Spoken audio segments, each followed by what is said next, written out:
तो आप लोग लास्ट वीडियो में हम राष्ट्रपति की शपथ और कार्यकाल के बारे में पढ़ा था। आज हमारा टॉपिक है राष्ट्रपति पर महाभियोग। राष्ट्रपति पर महाभियोग की प्रक्रिया के बारे में आज हम आपको बताते हैं कि राष्ट्रपति पर महाभियोग की प्रक्रिया में भारत के संविधान के आर्टिकल 61 में बताया गया है। इसमें संविधान के आर्टिकल 61 में राष्ट्रपति के महाभियोग की प्रक्रिया के बारे में बताया गया है। और महाभियोग की प्रक्रिया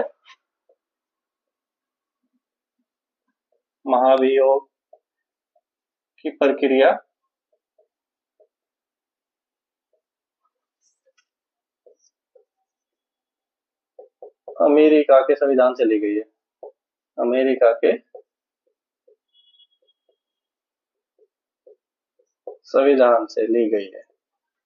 ठीक है, क्या है राष्ट्रपति और महाभियोग की प्रक्रिया के बारे में अनुच्छेद 61 में बताया गया है। महाभियोग की प्रक्रिया किससे ली गई है? अमेरिका के संविधान से ली गई है। और प्रक्रिया होती किस तरीके से?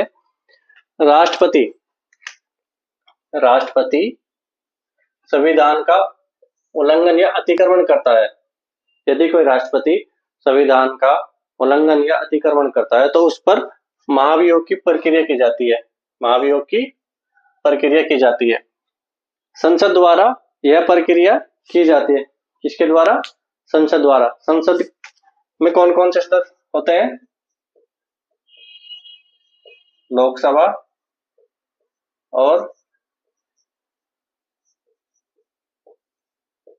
राज्यसभा। ठीक, उसके बाद में इसे अर्धन्यायिक प्रक्रिया भी कहते हैं। अर्धन्यायिक प्रक्रिया का क्या मतलब है मैं बताते हैं आपको। अर्धन्यायिक प्रक्रिया जैसे किसी राष्ट्रपति का इलेक्शन होता है, चुनाव होता है, तो उसमें क्या होता है?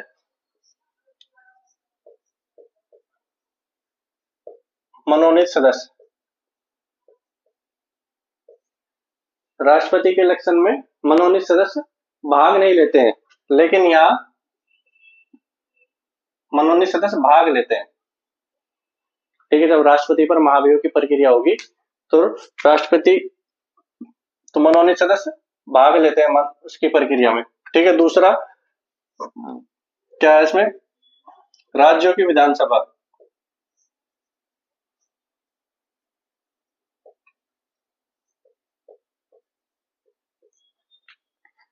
राज्यों की विधानसभा के सदस्य इस प्रक्रिया में भाग नहीं लेते, महाभियोग की प्रक्रिया में भाग नहीं लेते, तो इसलिए इसे अर्धन्यायिक प्रक्रिया कहते हैं। कौन सी प्रक्रिया?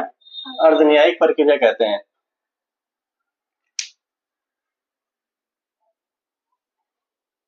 महाभियोग के आरोप संसद के किसी भी सदन द्वारा किया जा सकता है या कोई भी सदन कर सकती है। इसका मतलब यह है कि लोकसभा या राज्यसभा के सदन के सदस्य यह आरोप लगा सकते हैं कि राष्ट्रपति ने संविधान का उल्लंघन किया है। कौन लगा सकता है? लोकसभा या राज्यसभा के सदस्य।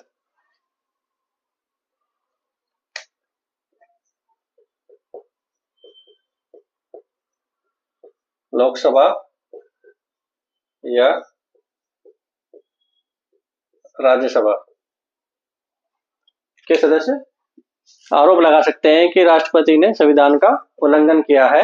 दूसरा पॉइंट है हमारा, आरोप पर 1/4 सदस्यों के हस्ताक्षर होने चाहिए। आरोप पर 1/4 सदस्यों के हस्ताक्षर होने चाहिए। जैसे लोकसभा के सदस्यों ने आरोप लगाया कि राष्ट्रपति ने संविधान का उल्लंघन किया है, तो लोकसभा के सदस्यों के द्वारा 1/4 लोकसभा के 1/4 सदस्यों के हस्ताक्षर होने चाहिए। किस पर? आरोप पत्र पर। ठीक है, अब जब आरोप पत्र हो गया तो आरोप पत्र के आशय की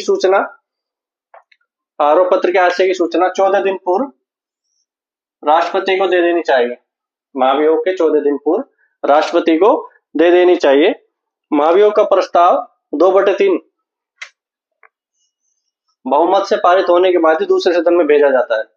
जैसे लोकसभा के सदस्यों ने कहा कि भाई राष्ट्रपति ने संविधान का उल्लंघन किया है, तो उनके 1/4 सदस्यों ने आरोप पत्र पर साइन किए। अब साइन कर दिए, लेकिन इसके लोकसभा के 2/3 सदस्यों का बहुमत चाहिए। जब बहुमत मिलेगा तब ये दूसरे सदन में भेजा जाएगा। दूसरा सदन कौन सा होता है? राज्यसभा। और जब ये राज्यसभा भेजा जाएगा तो राज्यसभा का क्या काम है? दूसरे सदन को उस आरोप की जांच करनी होती है। किसको? राज्यसभा को। जब लोकसभा से राष्ट्रपति के 1/4 सदस्यों का आरोप लगाया तो उसमें 2/3 सदस्यों का बहुमत होने के बाद दूसरे सदन किसमें? राज्यसभा में आएगा। तो राज्यसभा के सदस्यों का क्या काम है? जो आरोप लगाया उस आरोप की जांच के लिए करनी होती है। ठीक है। महाभियोग का प्रस्ताव भी दूसरे सदन में 2/3 बहुमत से पारित होना चाहिए। महाभियोग का प्रस्ताव भी दूसरे सदन में 2/3 बहुमत से पास होना चाहिए। जैसे राज्यसभा ने जांच की, जांच करने पर वो आरोप सही पाया गया, आरोप सही पाया, ठीक है, तो राज्यसभा के सदस्यों का भी 2/3 बहुमत होना चाहिए। किसमें? महाभियोग में।